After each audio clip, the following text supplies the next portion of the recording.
বিপদে পড়লে লোকে বলে ত্রাহি মধুসূদন, তা গ্রামের লোকেরাও তাই বলতো, কিন্তু তারা কথাটা বলতো মধুসূদন পণ্ডিতকে। বাস্তবিক মধুসূদন ছিলেন গ্রামের মানুষদের কাছে সাক্ষাৎ দেবতা। যেমন বামনাই তেজ, তেমনই সর্ববিদ্যা বিশারদ। চিকিৎসা জানতেন, বিজ্ঞান জানতেন, চাষবাস জানতেন, মারণ উচাটন জানতেন। তার আমলে গাঁয়ের লোক মরত না। সাঁঝের বেলা একদিন কোষ্ঠকাঠিন্যের রোগী মধুসূদনের বাড়িতে পাঁচন আনতে গেছেন। গিয়ে দেখেন গোটা চারেক মুস্কো চেহারার গোঁফওয়ালা লোক উঠোনে হ্যারিকেনের তলায় খেতে বসেছে, আর মধুগিন্নি তাদের পরিবেশন করছে। লোকগুলো চেহারা ডাকাতের মতো, চোখ চারদিকে ঘুরছে, পাশে পেল্লায় পেল্লায় চারটে কাঁটাওয়ালা মুগুর রাখা। মধু পণ্ডিত বগলাবাবুকে বললেন, ওই চারজন অনেক দূর থেকে এসেছে তো, আবার এক্ষুনি ফিরে যাবে, অনেকটা রাস্তা, তাই খাইয়ে দিচ্ছি। কথাটায় অবাক হওয়ার কিচ্ছু নেই। মধু পণ্ডিতের বাড়ির উনুনকে সবাই বলে রাবণের চিতা, জ্বলছে তো জ্বলছেই।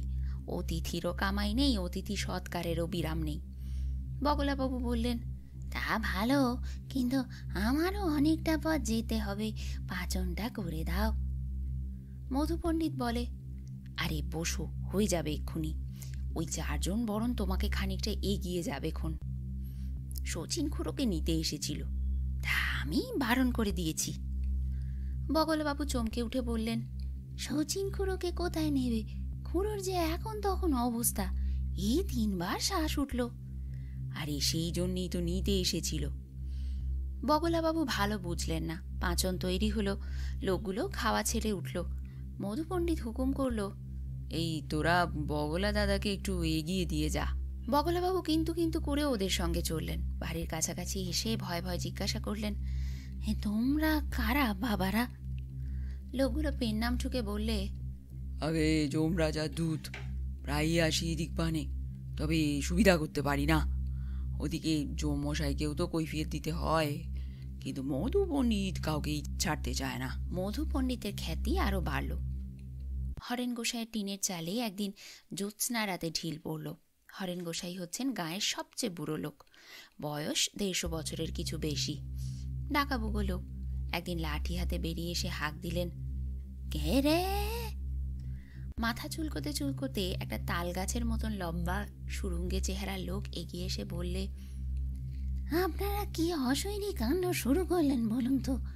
গাঁয়ের ভূত যে সব শেষ হয়ে গেল। হরেন গোসাই হাঁ করে চেয়ে থেকে বললেন, তার মানে আর কি বলবো বলুন? ভূতরা হলো আত্মা, চিরকাল ভূত গুড়িয়ে তো তাদের পোষায় না। ডাক পড়লেই আবার মানুষের ঘরে গিয়ে জন্ম নিতে হয়। মানুষ মরে আবার টাটকা ছানা ভূতেরা আসে। তা মশাই, এই গ্রামে আমরা মোট 1000 খানেক ভূত ছিলুম, কিন্তু গত 150 বছর ধরে একটাও নতুন ভূত আসেনি। ওদিকে একটি একটি করে ভূত গিয়ে মানুষ হয়ে জন্মাচ্ছে। ইদানিং তো আবার জন্মের মরক লেগে গেছে। আগে গত মাসখানেকে এক চোপাটে 44টা ভূত গায়েব হয়ে গেল। সর্দার রাগারাগি করবে। হ্যাঁ, তা আমি কি করব? লজ্জার মাতাকেই বলি, আপনারা কি সব মরতে ভুলে গেছেন? আপনার দিকে তাকিয়েছিলাম বড় আশা নিয়ে, কিন্তু আপনিও তো বেশ ধরিবাজ লোক আছেন ভাইরি। তা মধু পণ্ডিতের ওষুধ না খেলেই কি নয়? ভারী অসন্তুষ্ট হয়ে ভূতটা চলে গেল। কিন্তু কদিন পরই এক রাতে গাঁয়ের লোক সভায় ঘুম ভেঙে শুনল, রাস্তা দিয়ে এক অশরীরী মিছিল চলেছে। তাতে স্লোগান উঠছে, মধু পণ্ডিত নিপাত যাক, নিপাত যাক। এই তন্দুরস্তি ঝুটা হ্যায়, ভুলো মত। এই এলার্জি ঝুটা হ্যায়, ভুলো মত। মধুর নিদান মানছি না, মানছি না, মানব না। কিন্তু মাস 3 পর একদিন সুরুঙ্গে ভূতটা খুব কাঁচুমাচু হয়ে মধু পণ্ডিতের বাড়িতে হাজির হলো সন্ধেবেলায়। মধু তামাক খাচ্ছিল, একটু হেসে বললে, কি হে, শুনলাম আমার বিরুদ্ধে খুব লেগেছ তোমরা। ভেন্নাম হয় পণ্ডিত মশাই, ঘাট হয়েছে। কি হয়েছে বাপু? আগে একা আমি আর সর্দার ছিলাম গতকাল অবধি, আর সব জন্মের মরকে গায়েব হয়ে গেছে। কিন্তু কাল রাতে একেবারে সারে সর্বনাশ। আমাদের বুড়ো সর্দার পর্যন্ত মানুষের ঘরে জন্ম নিয়ে ফেলেছে। আমি একেবারে একা। একা তো ভালোই, চড়ে বড়ে খাগে, এখন তো তোরই একচ্ছত্র রাজত্ব। জিভ কেটে ভূতটা বললে, কি যে বলেন, একা হয়ে এক প্রাণে আর জল নেই। বড্ড ভয় ভয় করছি আগে। খেতে পারছি না, শুতে পারছি না। রাতে শিয়াল ডাকে, পেঁচা ডাকে, আমি কেঁপে কেঁপে উঠি। তা ভয়টা কিসের তোর? আগে একা হওয়ার পর থেকে আমার ভূতের ভয়ই হয়েছে। যমরাজের পেয়াদাগুলো ভীষণ ট্যাটন, একা পেয়ে যাতায়াতের পথে আমাকে ডাঙস মেরে যায়। ঠিক আছে, তুই বরং আমার সঙ্গেই থাক। সেই থেকে সেই সুরুঙ্গে ভূতটা মধু পণ্ডিতের বাড়িতে বহাল হলো। একদিন জমিদার কদম্বকেশরের ভাইপো কুন্দকেশর এসে হাজির। গম্ভীর গলায় বললেন, ওহে মধু, একটা কথা ছিল। মধু তটস্থ হয়ে বললে, আগে বলুন। আমার বয়স কত জানো? বেশি তো মনে হয় না। 95, বুঝলে, 95। আমার কাকা কদম্বকেশরের বয়স জানো? খুব বেশি আর কি হবে? তোমার কাছে বেশি না লাগলেও বেশি, 125 বছর। তা হবে। আমার কাকা নিঃসন্তান, তা তো জানো। মধু পণ্ডিত মাথা চুলকে বললে, তা তো জানি, উনি গত হলে আপনারই সব সম্পত্তি পাওয়ার কথা। জানো তাহলে? বাঁচালে। তাহলে এও নিশ্চয়ই জানো, কাকার সম্পত্তি পাবো এরকম একটা ভরসা পেয়েই আমি গত 70টা বছর কাকার আশ্রয়ে আছি। জানো, একদিন জমিদার হয়ে ছড়ি ঘোরাবো বলে আমি ভালো করে লেখাপড়া পর্যন্ত করিনি। একদিন জমিদারনি হবে এই আশায় আমার গিন্নি এখনো বুড়ো বয়সেই সেই বাড়িতে ঝিয়ের অধম খাটে। আমার বড় ছেলের বয়স 75 পেরিয়েছে। শোনো বাবু, কাকা মরুক এ আমি চাই না, কিন্তু হকের মরাই বা লোকে মরছে না কেন? মরলে আমি কান্নাকাটিও করব, কিন্তু মরবে কোথায়? আর নাই যদি মরে বাপু, অন্তত তবে সন্ন্যাসী হয়ে হিমালয় তো যেতে পারে। বৈরাগী হয়ে পথে পথে দিব্যি বাউল গান তো গিয়ে বেড়াতে পারে। তা তোমার ওষুধে কি সেসবেও পারন নাকি? তোমার নামে লোকে যে কেন মামলা করে না সেইটাই তো বুঝি না। মধু পণ্ডিত বিনয়ের সঙ্গে বললেন, আপনার বয়স হয়েছে জানি, কিন্তু তাতে ভয় খাচ্ছেন কেন? বয়স তো একটা সংস্কার মাত্র। শরীর যদি সুস্থ সবল থাকে, মানসিকতা যদি স্বাভাবিক থাকে, আপনি 100 বছরেও যুবক, উল্টো হলে 25 বছরেও বুড়ো।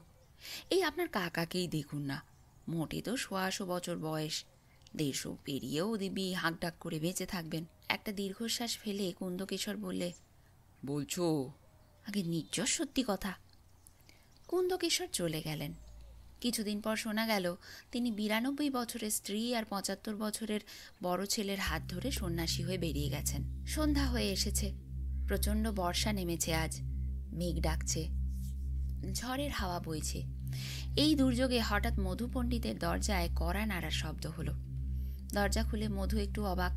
বেশ দশাসই চেহারার একজন মানুষ দাঁড়িয়ে, গায়ে ঝলমলে জরির পোশাক, ইয়া গোঁপ, ইয়া বাবরি, ইয়া গালপাট্টা, মাথায় একটা ঝলমলে টুপি, তাতে ময়ূরের পালক, গায়ের রং মিশমিশে কালো বটে, কিন্তু তবু লোকটা ভারী সুপুরুষ। মধু পণ্ডিত হাত জোর করে বললেন, আগে আসুন, আপনাকে তো ঠিক চিনতে পারলাম না। আমি তোমার জম। জলদ গম্ভীর স্বরে লোকটা বলল। শুনে পণ্ডিত একটু চমকে উঠল। বাবা, খুন করবে নাকি? কোমরে একটা ভোজালিও দেখা যাচ্ছে।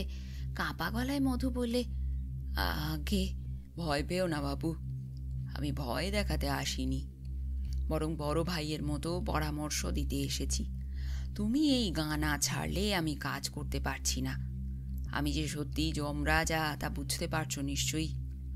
মধু দণ্ডবত প্রণাম করে উঠে মাথা চুলকে বললে, আপনার আদেশ শিরোধার্য, কিন্তু শ্বশুর বাড়িটা কোথায় ছিল তা ঠিক মনে হচ্ছে না।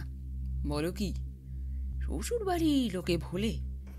আগে অনেক দিনের কথা তো, দাঁড়ান গিন্নিকে জিজ্ঞাসা করে আসি বলে মধু পণ্ডিত ভিতর বাড়ি থেকে ঘুরে এসে একগাল হেসে বললে, এই বর্ধমানের গোবিন্দপুর, কিন্তু গিয়ে লাভ নেই, আমার শ্বশুর শাশুড়ি গত হয়েছেন। তা শালা শালিরা তো আছে? ছিল, এখন আর নেই। তাদের ছেলে মেয়েরা সব আগে তারাও গত হয়েছে, তস্যপুত্র পুত্রাদিরা আছে বটে, কিন্তু তারাও খুব বড়, গিয়ে হাজির হলে চিনতে পারবে না। তোমার বয়স কত মধু? আগে মনে নেই। চিত্রগুপ্ত, মধুর হিসেবটা দেখো তো। রোগা সুরুঙ্গে একটা লোক গলা বাড়িয়ে বললে, আগে 225। ছি ছি মধু, এতদিন বাঁচতে তোমার ঘেন্না হওয়া উচিত ছিল। থাকে, আমি তোমাকে কিছু বলবো না, পৃথিবীর নিয়ম ভেঙে চলছো, চলো, মজা টের পাবে। যমরাজ চলে গেলেন। মধু কিছুদিন পরেই টের পেতে লাগলো। হয়েছে কি, মধুর যত ওষুধ সে শুধু মানুষ খায় তা নয়, রোদে শুকোতে দিলে পাখি পক্ষী খায়, ঘরে রাখলে পিঁপড়ে ধেড়ে ইঁদুরেও ভাগ বসায়, তাদেরও হঠাৎ আয়ু বাড়তে লাগলো। কোগ্রামের মশা মাছি পর্যন্ত মরত না, বরং দিন দিন মশা মাছি পিঁপড়ে ইঁদুর ইত্যাদির দাপট বাড়তে লাগলো। আরও মুশকিল হলো জীবাণুদের নিয়ে। কলেরা রুগীকে মধু ওষুধ দিয়েছে, তা সে ওষুধ কলেরার পোকাও খানিকটা খেয়ে নেয়, ফলে রুগীও মরে না, কিন্তু তার কলেরাও সারতে চায় না। সান্নিপাতিক রুগীরও সেই দশা। কোগ্রামে ঘরে ঘরে রুগী দেখা দিতে লাগলো। তারা আর ওঠা হাঁটা চলা করতে পারে না, কিন্তু ওষুধের জোরে বেঁচে থাকে। এক শীতের রাত্রে আবার যমরাজা এলেন। মধু, কি ঠিক করলে? আগে লোকে বড় কষ্ট পাচ্ছে। তা তো একটু পাবেই। এখনো বলো, যমের সঙ্গে পাল্লা দিতে চাও কিনা? শশব্যস্ত ব্যস্ত দণ্ডবধ হয়ে মধু পণ্ডিত বললে, আগে না, তবে এখন যদি ওষুধ বন্ধ করি তবে চোখের পলকে গা শ্মশান হয়ে যাবে। 100 বছরের নিচে কোনো লোক নেই যে।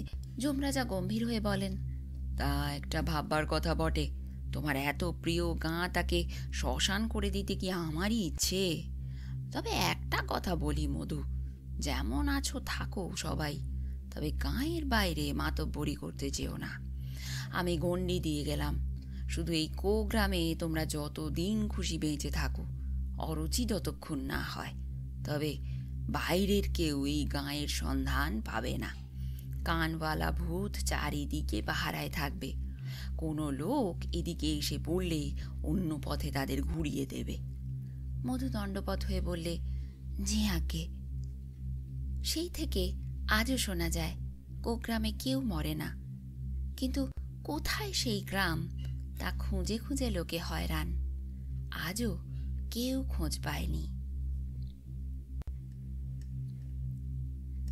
বন্ধুরা, আজ তোমাদের পড়ে শোনালাম কোগ্রামের মধু পণ্ডিত। যদি গল্পটা তোমাদের ভালো লেগে থাকে একটা লাইক করে দিও, বন্ধুদের সঙ্গে শেয়ার করো। এই চ্যানেলে যারা প্রথমবার আসছো, চ্যানেলটাকে সাবস্ক্রাইব করে রেখো, তাহলে এমনই নিত্য নতুন গল্প তোমরাও শুনতে পাবে। তাহলে সবাই ভালো থেকো, আনন্দে থেকো। গল্প দিদি এইরকমই কোনো গল্প নিয়ে ফিরে আসবে খুব তাড়াতাড়ি।